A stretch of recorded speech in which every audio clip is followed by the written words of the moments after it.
بسم اللہ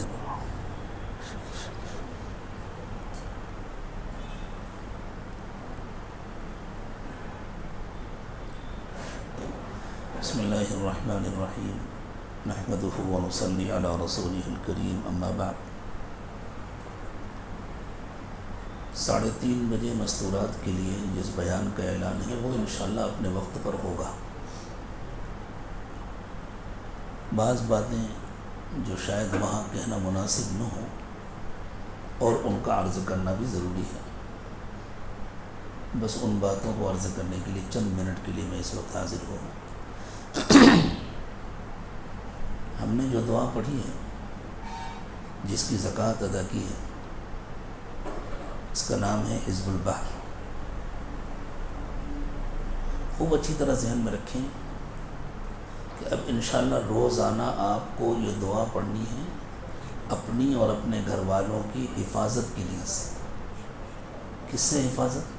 سب سے پہلے تو نفس اور شیطان کے فتنوں سے حفاظت، پھر باقی جتنی تکلیف دہ چیزیں ہیں، کسی کا حسد، کسی کی دشمنی، اللہ سب سے حفاظت فرمائے۔ جگہ جگہ وہاں جو اشارہ ہے کہ اپنے مقصد کو ذہن میں لائیں، ہمارا ایک ہی مقصد ہے، اللہ کو راضی کرنا، اللہ کو پانا۔ بس جب بھی پڑھیں پہلے سے ذہن میں رکھ لیں، ہم اس کو پڑھ رہے ہیں اللہ کو راضی کرنے کے لیے، اللہ کو پانے کے لیے، اور نفس اور شیطان کے فتنوں سے حفاظت کریں۔ باقی دوسرے مقاصد اللہ تعالیٰ مانگے بغیر پورے کر دیں گے، اور دوسرے خطرات سے اللہ تعالیٰ آپ کی نیت کیے بغیر بچا دیں گے۔ بحر عربی میں سمندر کو کہتے ہیں۔ اس کا نام حزب البحر کیوں ہے؟ حزب البحر کے معنی ہوئے سمندر کی دعا۔ اس کی وجہ یہ ہے کہ شیخ ابو الحسن شاذلی رحمۃ اللہ علیہ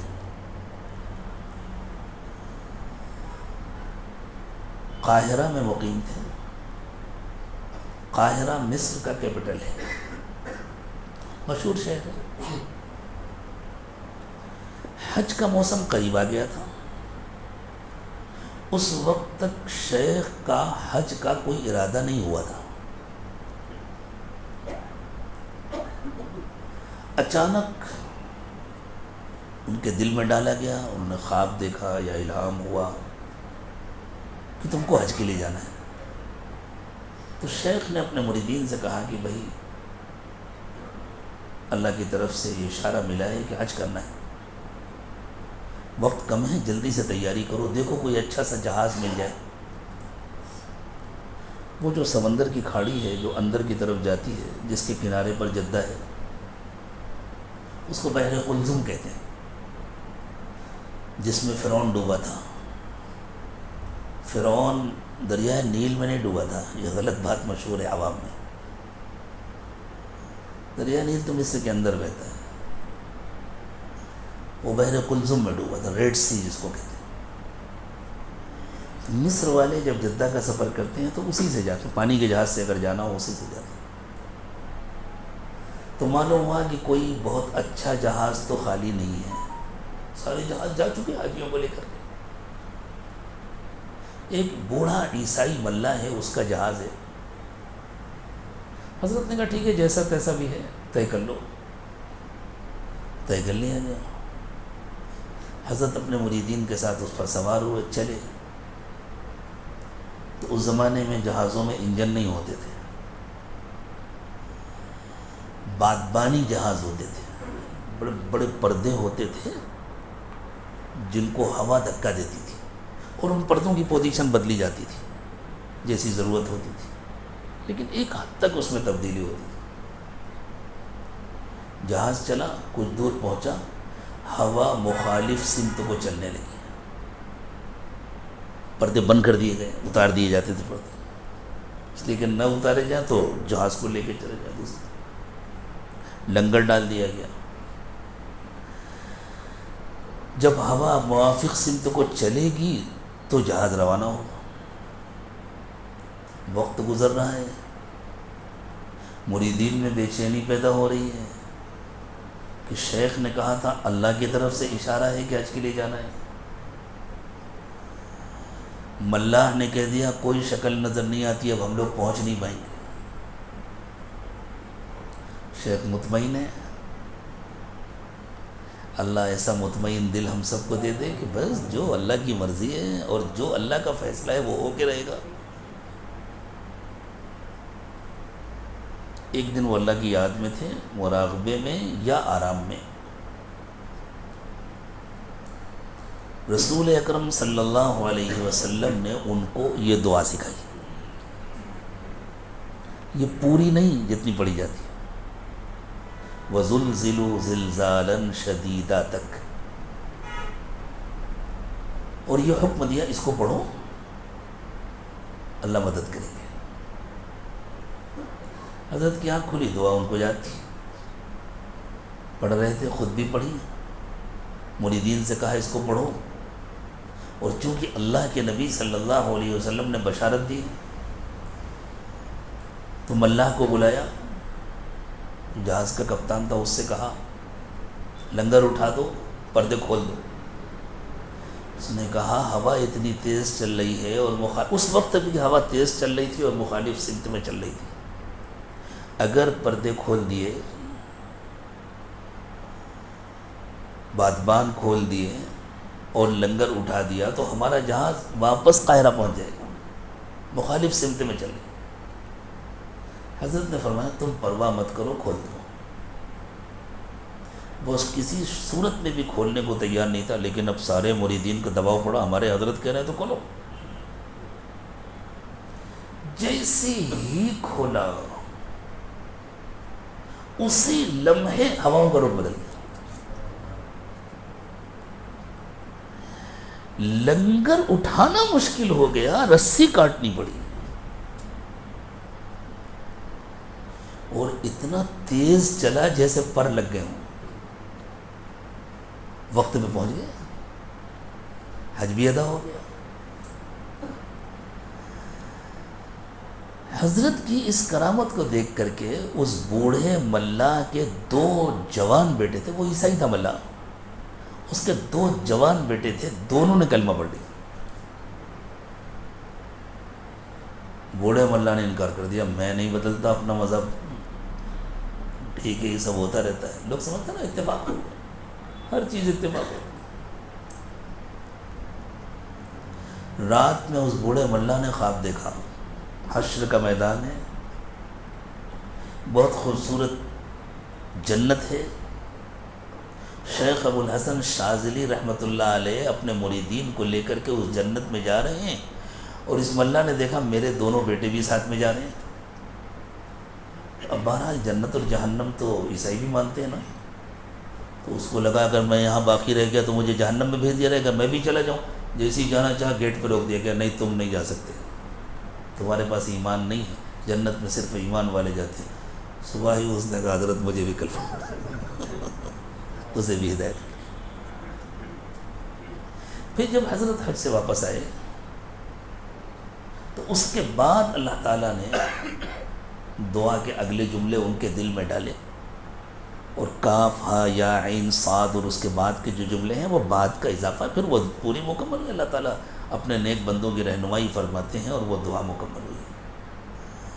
خود حضرت شیخ شاذلی رحمۃ اللہ علیہ نے اس دعا کے بڑے فضائل بیان کیے، اللہ تعالیٰ کی طرف سے ان کے دل میں جو ڈالے گئے کہ جو اس کو پڑھے گا، جو اس کا اہتمام کرے گا، اللہ تعالیٰ ہر قسم کے شرور و فتن سے اس کی حفاظت فرمائیں گے۔ میں پھر عرض کر دوں کہ اصل تو نفس اور شیطان کا فتنہ ہے، اصل تو ہمارا ایمان کا مسئلہ ہے، قبر کا مسئلہ ہے، آخرت کا مسئلہ ہے، اللہ اس سے حفاظت فرمائیں گے۔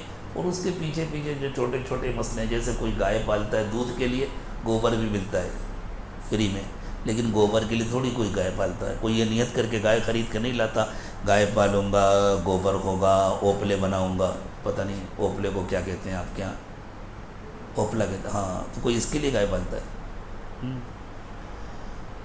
درخت لگاتا ہے آدمی پھل کھانے کے لیے، پتیاں فری میں ملتی ہیں، سایہ فری میں ملتا ہے، تو ہم چھوٹی نیت کیوں کریں؟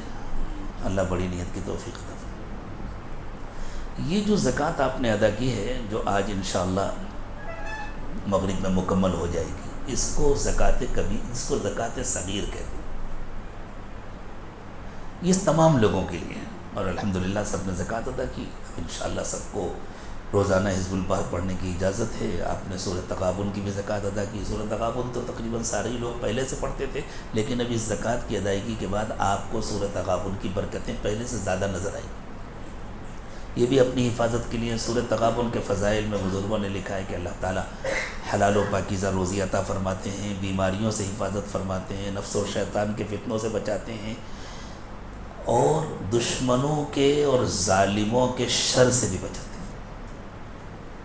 اسی لیے اگر خدا نہ خواستہ کسی گھر میں کوئی ایسا معاملہ ہو کہ کوئی واقعی مظلوم ہو، مرد یا عورت، دونوں طرح کے ہوتے ہیں، صرف عورتیں ہی مظلوم نہیں ہوتی، مظلوم شوہروں کی تعداد بھی کم نہیں ہے، تو بیوی مظلوم ہو یا شوہر مظلوم ہو، انتقام کی نیت سے نہیں، اپنی حفاظت کی نیت سے سورہ تغابن پابندی سے پڑھیں، اللہ تعالیٰ مزاجوں کو بدل دیں گے، اور ظلم سے اللہ تعالیٰ بچائیں گے، محبت پیدا ہو۔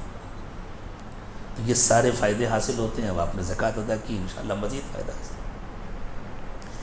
اس زکوٰۃ کے سلسلے میں بزرگوں نے ایک بات اور لکھی ہے کہ روزہ رکھ کر 3 دن مسجد میں اعتکاف کرے اور اس طرح پڑھے، اور پھر افطار میں آخری دن اپنے ساتھ چند مساکین کو کھانے میں شریک کرے۔ اب ہم کہاں سے ڈھونڈ کے لائیں گے مساکین؟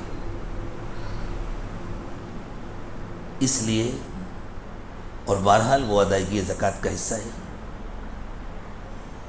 تو ذہن میں یہ بات آئی کہ جب بعض تصریحات دیکھی کہ کتنے مساکین، تو بعض حضرات نے لکھا کہ 8-10 مساکین کو شریک کریں، تو اس پر بھی عمل ہو جائے تاکہ ہماری زکوٰۃ مکمل ہو جائے۔ اس کے لیے اس عاجز کے دل میں یہ بات آئی ہے کہ ہر شخص 500 روپیہ اللہ آسان کرے صدقہ کر دیں۔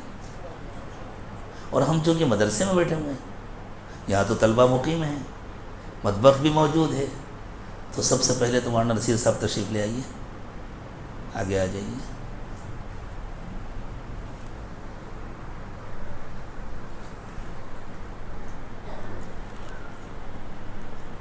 پہلے ادھر آئیے، وہاں مت لیجیے۔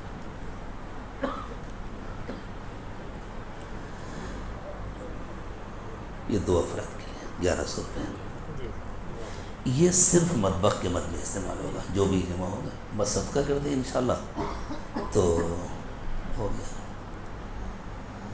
بس اس وقت یہی بات عرض کرنی تھی۔ ہاں نہیں، وہ زکوٰۃ والے میں نہ ڈالیں، مولانا کو دے دیں، یہ مطبخ کے مد میں استعمال ہوگا۔ میں دے چکا ہوں فیصل۔ ایک واقعہ سنا دوں میں آپ کو، اٹھتے ارے جمع کر لو پھر دے دینا بھائی، مولانا کو کیوں تکلیف دے، جمع کر لو وہیں قریب میں، پھر دے دو، بیٹھ جائیے، آپ بیٹھ جائیے، جمع کر لو وہیں پر، عبدالحادی تم ادھر جمع کر لو، ایک آدمی ادھر جمع کر لے، جن کو دینا ہے وہ پھر دے دو۔ حضرت مولانا اشرف علی تھانوی نور اللہ مرقدہ کا نام تو سب نے سنا ہے، اللہ تعالیٰ ان کے فیوض و برکات سے بھی ہم سب کو مالا مال فرمائے۔ حضرت ایک مرتبہ پرانے زمانے میں اپنی اہلیہ کے ساتھ اور اپنے کچھ مریدین کے ساتھ حج کے لیے تشریف لے گئے۔ اب اس زمانے میں کوئی بینک تو ہوتے نہیں تھے، آن لائن ٹرانسفر بھی نہیں تھا، کہیں سے کوئی ضرورت پڑ جائے تو کچھ منگا لیا رہے۔ حضرت حج سے فارغ ہونے کے بعد پھر مدینہ طیبہ سے جب دوبارہ مکہ مکرمہ تشریف لائے کہ اب عمرہ کریں گے اور یہاں سے واپسی کا سفر ہوگا، تو حضرت نے دیکھا پیسے بالکل ختم ہو گئے، اچھے خاصے لوگ ساتھ میں، پورا قافلہ ہے اور پیسے ختم ہو گئے۔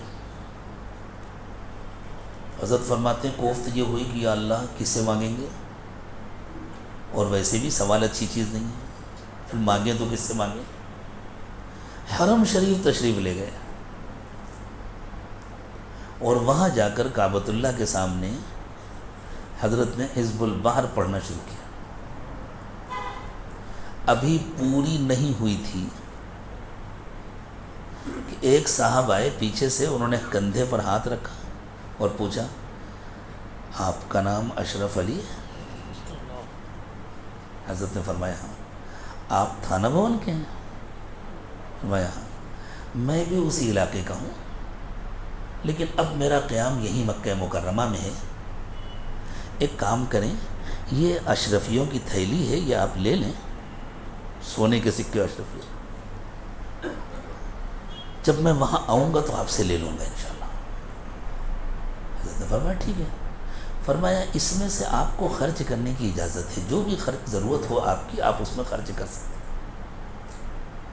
حضرت تھانوی رحمۃ اللہ علیہ تو بڑے اصولی آدمی تھے۔ حضرت اپنے قیام گاہ پر تشریف لائے، اس میں سے کچھ نکالا، خادموں کو دیا، لاؤ بھائی کھانے کا انتظام کرو، جدہ کی سواری کا انتظام کرو، اور جو جو خرچ کرتے گئے وہ لکھتے گئے۔ راستے میں بھی پانی کے جہاز میں جو بھی خرچ ہوا تھانہ بھون پہنچنے تک حضرت سب لکھتے گئے، اور وہاں پہنچنے کے بعد جتنا خرچ ہوا تھا وہ سب جمع کر کے اسی تھیلی میں ڈال کے اس کا منہ باندھ دیا اور باندھ کے رکھ دیا کہ بھائی جن کی امانت ہے جب وہ آئیں گے تو لے لیں۔ وہ تو آئے نہیں۔ آخر دنوں میں حضرت نے اپنی اہلیہ محترمہ کے حوالے کیا وہ تھیلی کی اپنے پاس رکھو، ایسے ایسے ایک شخص نے مکہ مکرمہ میں دیا تھا، وہ تو خود بھی حج میں تھی، ان کو بھی معلوم تھا واقعہ، جب آئیں تو ان کو دے دینا۔ ملک تقسیم ہوا، اہلیہ محترمہ ادھر چلی گئی۔ اب جب ان کو بھی لگا کہ پتہ نہیں اب کئی دن دنیا میں رہنا ہے، اور وہ تو آئے نہیں، تو اس زمانے میں وہاں کے ایک بڑے اللہ والے تھے، نام بھی لکھا ہے بزرگوں نے ان کا، کوئی مقدسی صاحب تھے۔ ان کے پاس حضرت کی اہلیہ نے پرچہ بھیجا کہ ایسا ایسا واقعہ ہوا تھا، اور ایک صاحب نے حضرت کو ایک تھیلی دی تھی اور اجازت بھی دی تھی کہ جو ضرورت ہو آپ خرچ کر سکتے۔ حضرت نے میرے حوالے کیا تھا، اب میری بھی زندگی کا کوئی بھروسہ نہیں، وہ تھیلی رکھی ہے، اس کے مالک اب تک آئے نہیں، کیا کروں؟ تو ان کا جواب آیا وہ کبھی نہیں آئیں گے، وہ حزب البحر کی برکت تھی، وہ کبھی نہیں آئیں گے۔ اچھا ہاں یہ نہیں ہوا کہ تھیلی آ گئی تو حضرت تھانوی رحمۃ اللہ علیہ جہاں تک پہنچے تھے وہی چھوڑ دیا ہو، حضرت تو پوری کی۔ اور پھر انہوں نے لکھا کہ آپ کا دل چاہے آپ اپنی ضروریات پر اس کو خرچ کر سکتی ہیں، ان کی طرف سے اجازت ہے، اور نہ دل چاہے تو آپ اس کو صدقہ کر دیں، لیکن وہ آئیں گے نہیں، ان کا انتظار نہ کریں۔ پھر انہوں نے اس کو صدقہ ایسی نہ معلوم کتنی برکتیں، اور صرف دوسروں کے قصے نہیں، انشاءاللہ آپ اپنے قصے دوسروں کو سنائیں گے۔